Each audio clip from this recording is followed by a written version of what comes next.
because we get to just relax, talk about some books, and get into it. With these monthly recaps, I really want to go more in depth about the books that I read. I just feel like in my past video, I didn't go too in depth. So I'm gonna try to keep it without spoilers, but we're gonna get pretty damn close. So I'm really excited. In February, I read 1, 2, 3, 4, 5, 6, 7, 8, 9, 10, 11 books. So we have a lot to get into. I'm gonna go from probably the last book I read down to the first. Okay, so the last book I read of the month was the Guess Who Quotient. I pronounced this wrong in my whole video, and I'm like so embarrassed about that. This book was nothing like what I was thinking. This was such a surprise. This was such a cute book. It was super spicy, but like in a completely different way, and I wouldn't even technically consider, like, I don't know, there's just a lot of things about this book. Okay, so let me kind of get my mind together. So our main female character's name is Stella Lane, and our male character's name is Michael Larson.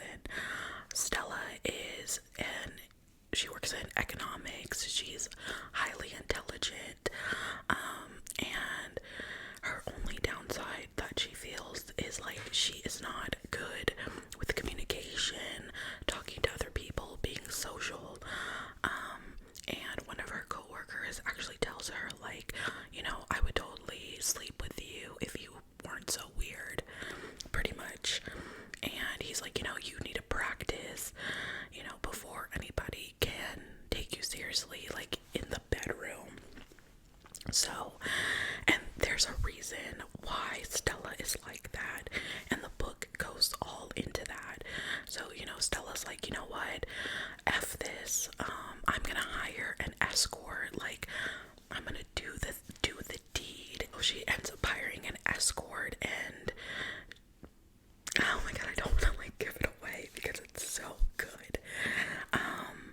You know, she hires an escort and she wants him to teach her how to be better, like how to be better in bed, so that she can be able to use those tips and techniques on somebody else. And Michael has problems of his own.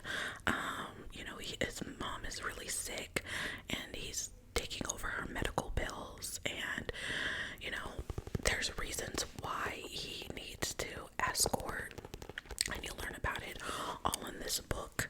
They go in great detail, and a lot of stuff happens along the way, and you know, a lot of secrets are found out between the two, you know, things they both want to keep secret.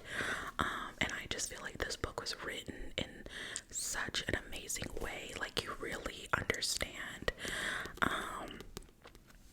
And what I loved about this book was, like, you really feel like you're in it, and I was scared that it was gonna be like the Love Hypothesis, because like obviously on the cover you can see like a lot of mathematics and stuff, and I was like, I don't want it to be like that. But this author, Helen Wong, she does such a good job of telling you everything you need to know without like word vomiting, like every emotion the characters are feeling.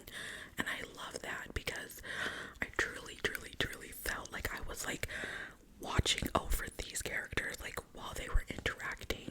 The character development was amazing, and I really recommend this book. I would definitely give this like a 4-star read. I definitely think like this could be a book that I would reread. And I know everyone in the comments was like, I love this book, and I see why. I just thought it was gonna be like, you know,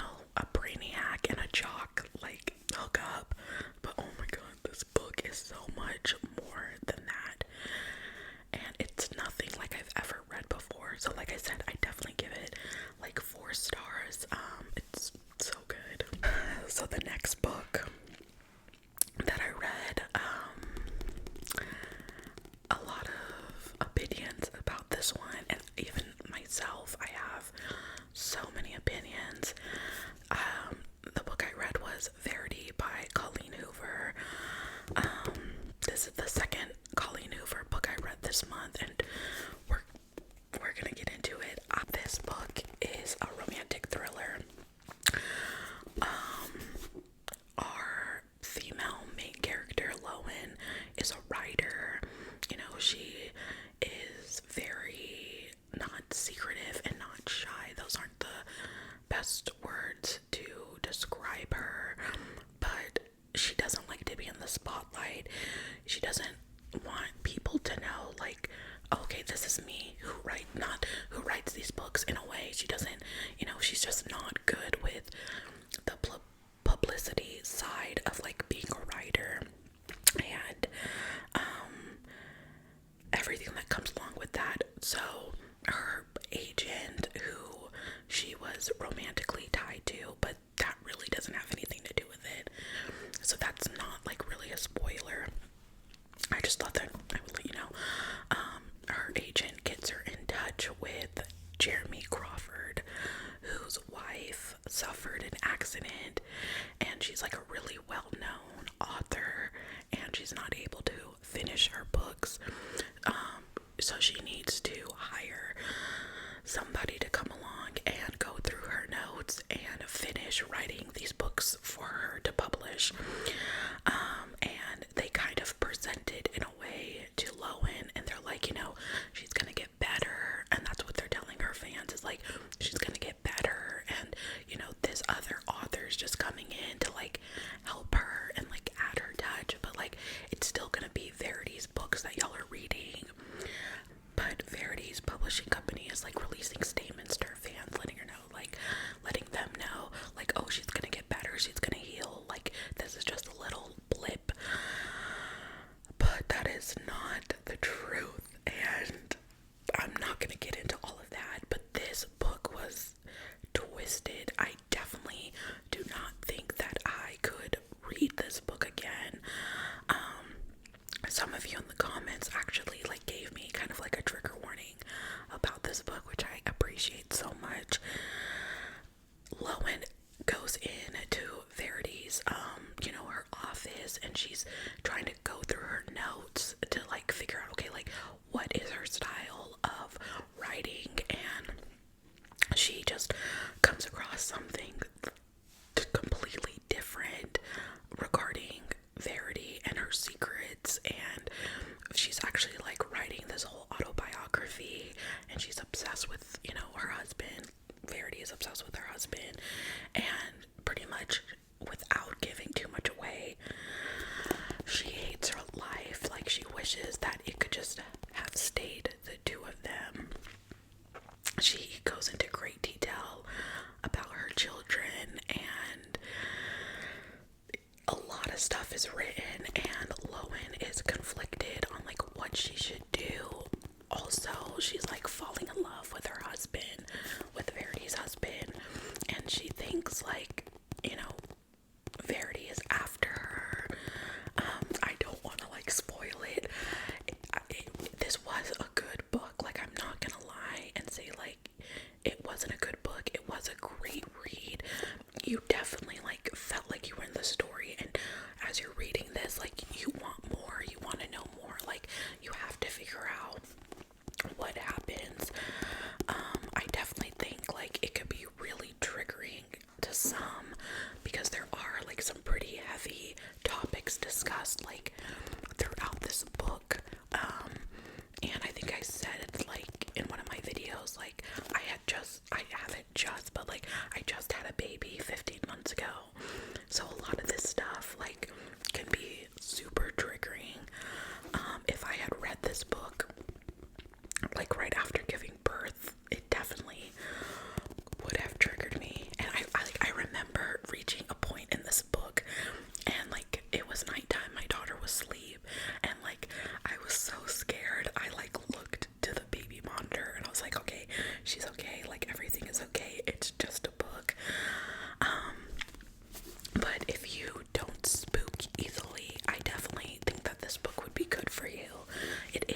suspense, and it does leave you wanting more.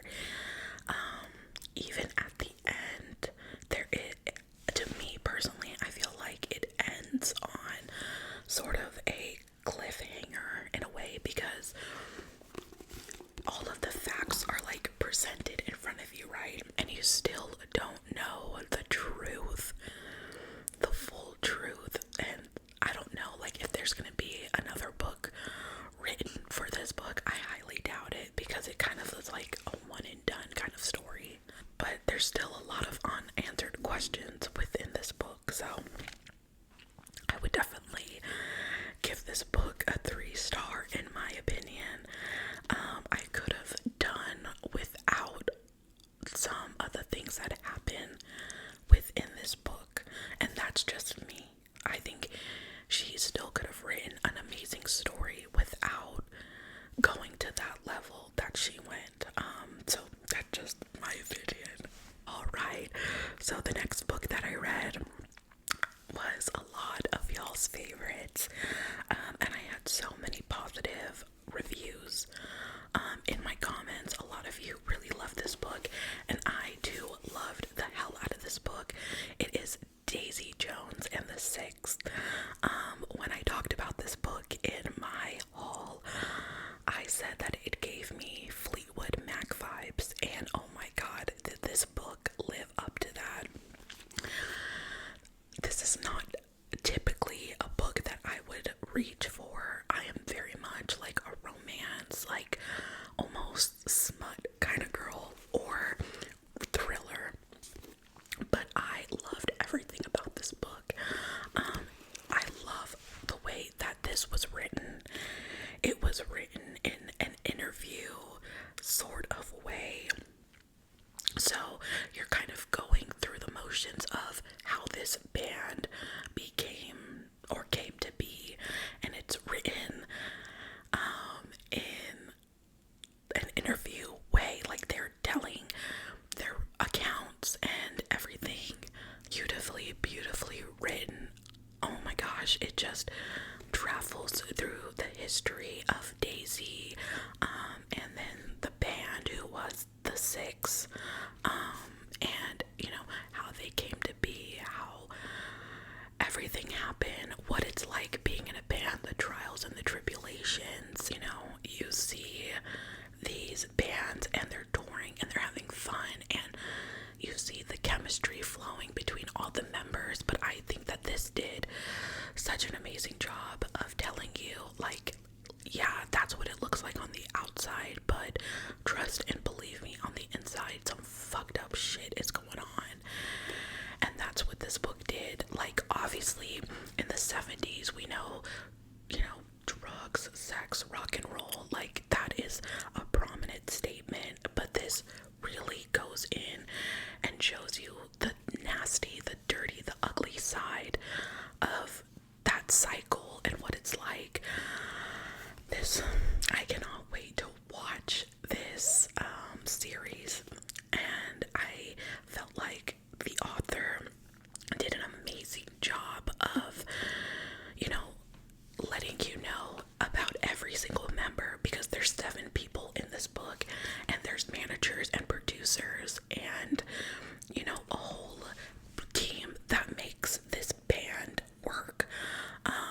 And I feel like she did such an amazing job of like not leaving anything out when it comes to the dynamic. The only thing that I wish she would have done a little bit more on is in the beginning, you're learning about Daisy, you're learning about, you know, her getting her start, and, you know, the reason why she likes rock and roll, and, you know, that she can sing, and, you know, that she has a strained relationship with her parents, which is like what, in my opinion, gave her the ability to go out and become a singer. And I love that, but I wish Taylor would have done a little bit more building up, you know, because yes, we know she has a strained relationship, and we know that, yes, you know, her parents didn't, you know, watch over her in that sense, but I wish she would have done a little bit more to portray that and portray, situations that really made their mark and placed their strain on the relationship. And because that is like a huge reason, and a huge building about like, okay, this is why Daisy Jones is the way she is. So I wish the author just would have went back a little bit in her, in Daisy Jones' past and dug up those memories and talked about those a little bit more. But regardless, the book is still amazing, and it doesn't take away from the meat and potatoes of this book. And it really just like it, even though like I was born in the 90s, it still like takes you and places you in that era, in the feeling of like the Rolling Stones and Led Zeppelin and Fleetwood Mac, and you really feel like what it felt like to be a rock star in that time. I don't know, I love this book, and I can see why a lot of y'all love this book too. It was amazing, and it's nothing like I've ever read before. To me, that was a 5 out of 5. Even though I felt like we could have learned a little bit more about Daisy, it still doesn't take away from what an amazing book that this is. Alright, so the next book that I read was The King of Wrath. This is the first book in the King of Sin series by Anna Wong. If you've seen any of my other videos, you know that I am a huge Anna Wong stan. But I just did not love this book, and I don't know what about it was, but something about it, I just didn't love it. And I'm not gonna sit here and lie to you and be like, oh my god, this was another great write by her, because like it just wasn't amazing, and I just didn't feel like the connection between the characters was organic. If you know anything about Anna Wong's writing, you know that she kind of foreshadows the characters like in her books, which I love, and I've talked about that before. So the characters Dante Russo and Vivian Lau, she's talked about Dante before in previous books, so you do go into this like knowing a little bit about him. But I don't know, this was like a marriage of convenience, revenge. Dante hates Vivian's family, but Vivian's dad has dirt on Dante, so he wants to be prominent in like the social light aspect. So he kind of blackmails Dante and is like, you need to marry my daughter. And I just, obviously there is no way to like talk about this book without kind of spoiling it, and I feel like in a lot of her books, obviously the characters end up falling in love, and I love that. I'm a romance lover, but I just don't feel like the love or the relationship was like organic, if you know what I mean. I don't know, I just didn't love this book. Okay, I give it like 2 stars in my opinion. I don't know, it just wasn't my favorite read that I've read from her. I also want to apologize before we move on. I want to apologize about the noise. I am filming in the middle of the day, and we just so happen to have people working on the roofs on our neighborhood, and so like it's really loud, and I do apologize about that. I had no idea they were gonna do this today, so I'm really sorry. I'll try to cut out as much as like the loud noise as I can. Just pisses me off, and I know it's like super annoying, so yeah. So the next book I read is The Cheat Sheet. This was such a cute little vibe. This is about Nathan and Bree. They're longtime friends since they were like in high school. Bree is a dancer, and Nathan is in the NFL. Sometime along the way between high school and college, and like them entering their careers, they lose touch. Bree does have an accident that makes her push Nathan away, but they end up coming back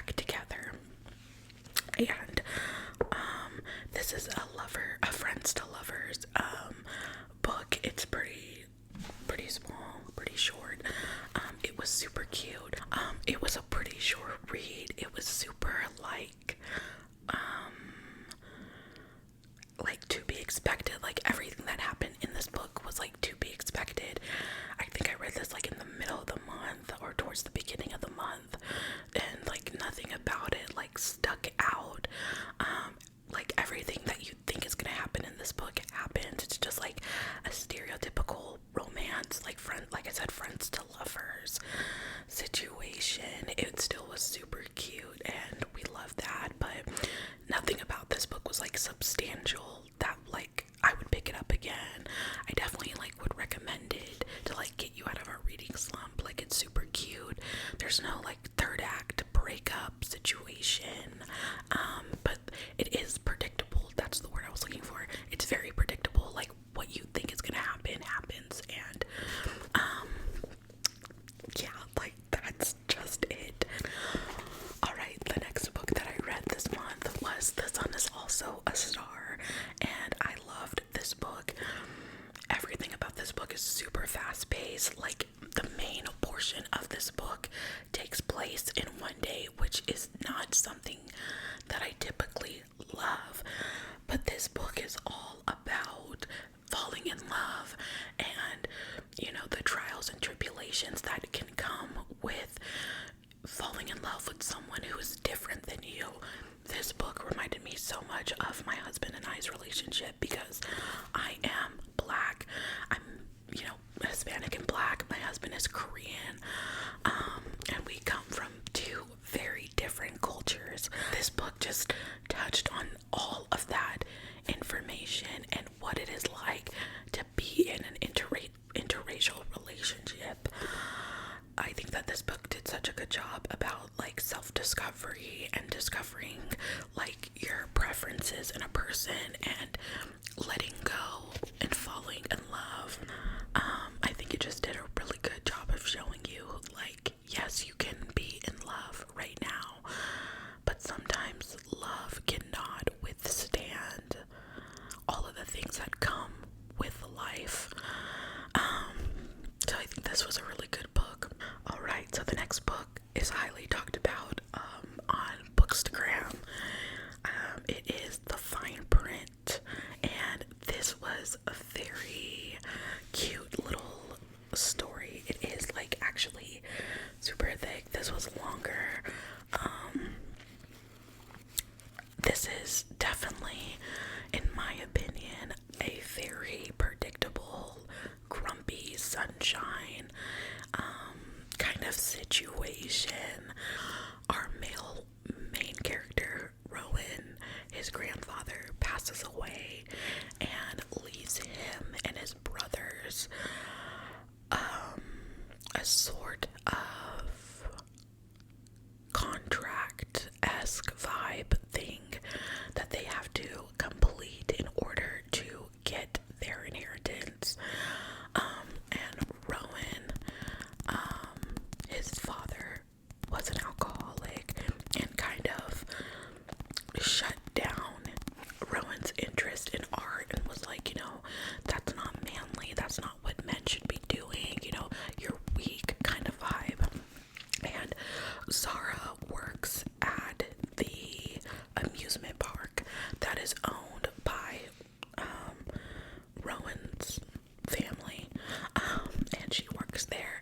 She's sunshine, she's happy go lucky, and they end up running into each other, and Rowan knows that Zara is like bad for him, like bad news. He doesn't want to fall in love, he doesn't want like anything to do, and Zara is very much like in love with the theme park and she wants to be a creator, and there's some things that happen along the way that kind of dull that dream for her. And she was actually working with Rowan's grandfather to design a ride for the park. And some stuff happens along the way that kind of throws that out of the window, and so she kind of is like giving up on that dream to create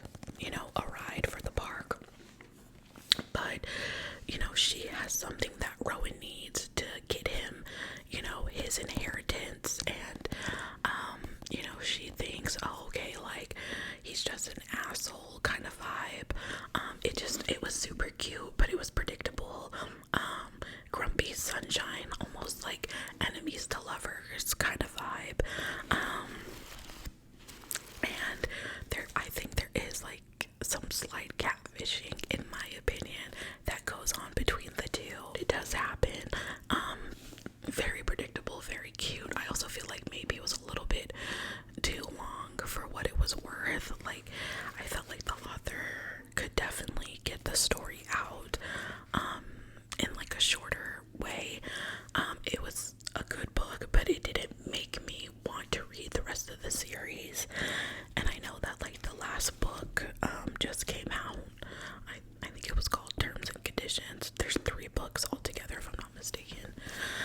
But this, like, it didn't make me want to read the second book in the series or the third one. So I will not be doing so. I'd give this like a 2 out of 5. I don't know. It was cute.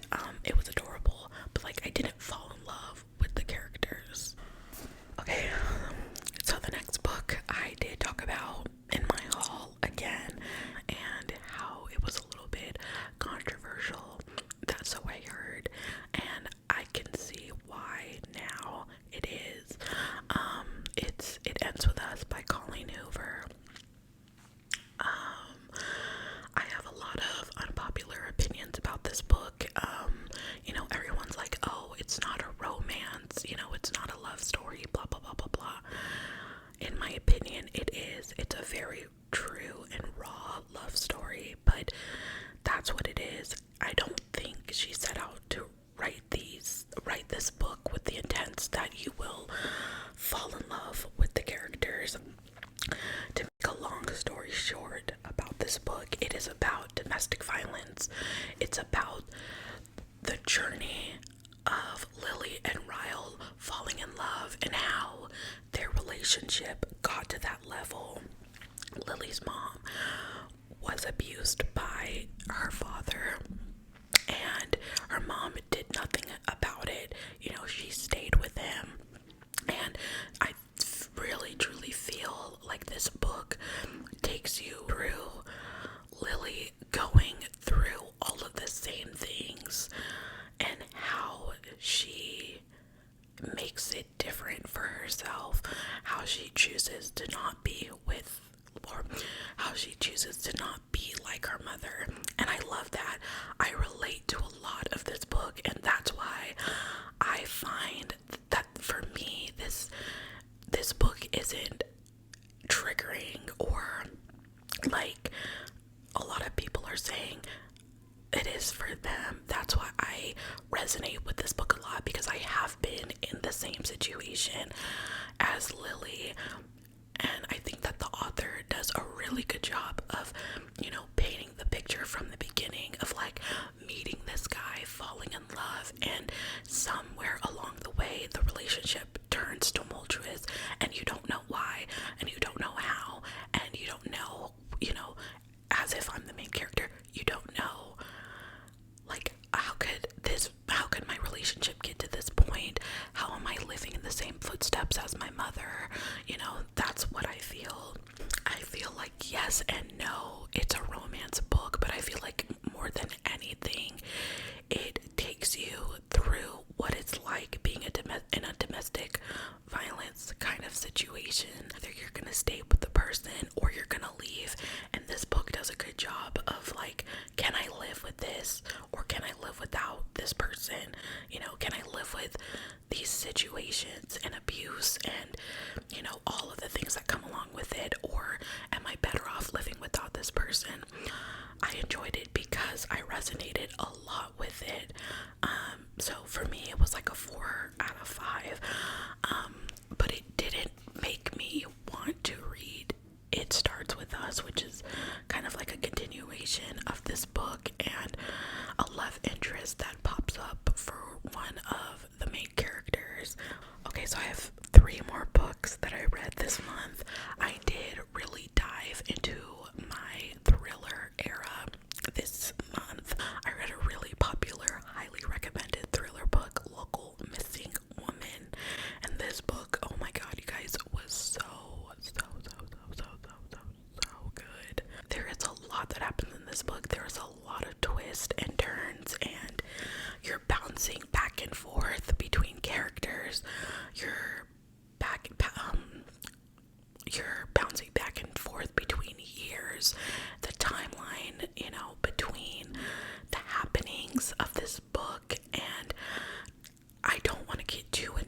this book just because I feel like you truly, truly have to read this book for yourself to even understand what is happening.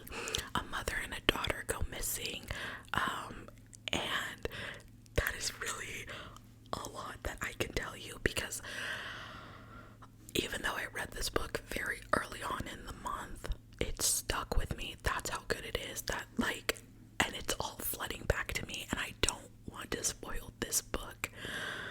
5 out of 5. There's so much suspense. There are so many, like, what the heck moments in this book. Just so much happens, and the ending. I need a moment. Because the ending, like, has you like, it's a what the fuck kind of moment, and you never ever see it coming. I just feel like this author set this story up so well, and it really makes me want to read the rest of what she has written, because this was a total mind warp kind of vibe. You're immersed in it. You cannot put it down.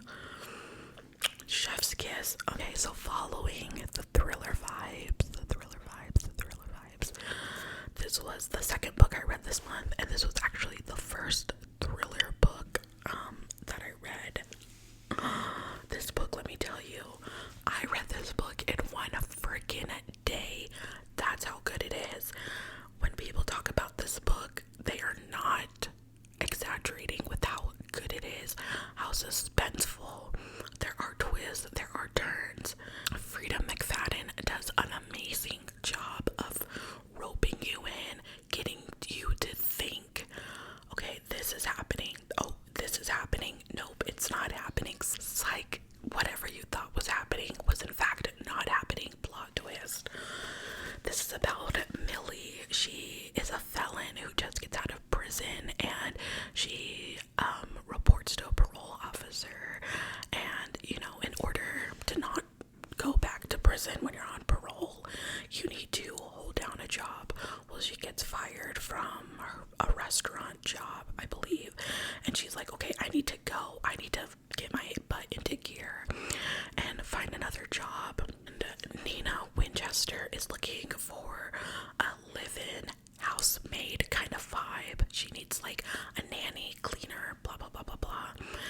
And this story is not what you think, okay? You know, things happen in this book, you know, where Nina texts Millie and she's like, oh hey, can you go pick up my daughter from school? And she gets there to pick her daughter up, and her daughter's like, no, I leave with my friend's mom on Wednesdays because we have karate. And then when Millie gets home, she's like, yo, like, why would you tell me to pick her up? And she's like, and Miss Winchester is like, I didn't tell you to pick her up. And Millie's like, yeah, you did. Yes, you did. That's why when you texted me. And it's like mind game after mind game, but it is revealed why things are happening the way they are. Let me tell you, everything is not as it seems in this book. Let me tell you, that for me is definitely a 5 out of 5 read. Alright, so last book, I started off the month reading Twisted Hate by Anna Wong. Y'all know I am a slut for Anna Wong. This book was amazing. This is a sister, best friend's brother vibe. I mean, that's what happens. Jewel falls in love with her best friend's brother, forbidden love, enemies to lovers. There's a lot of stuff that happens along the way. As in a lot of these books, I feel like I say that a lot actually. They hate each other, and that is portrayed so well within this book, and why they hate each other.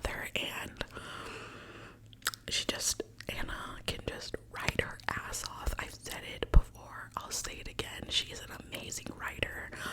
The spice, the romance, the hate, you know, the pranks in this book, she ties it all together so well. And this is the third book in the series, if I'm not mistaken. Yep, third book. Literally amazing. If you're just a romance lover like myself, this is you gotta read it. You gotta read it. You gotta read it. You gotta read it. Alrighty, guys, that ties together the end of our February book wrap up. As always, if you have any recommendations, please do not hesitate to put them in the comments. If you have a book that you love and you feel like you cannot live without, please recommend it to me. I'm always looking for new books to read. I feel like I go through books so quickly that like I need to have backup after backup after backup.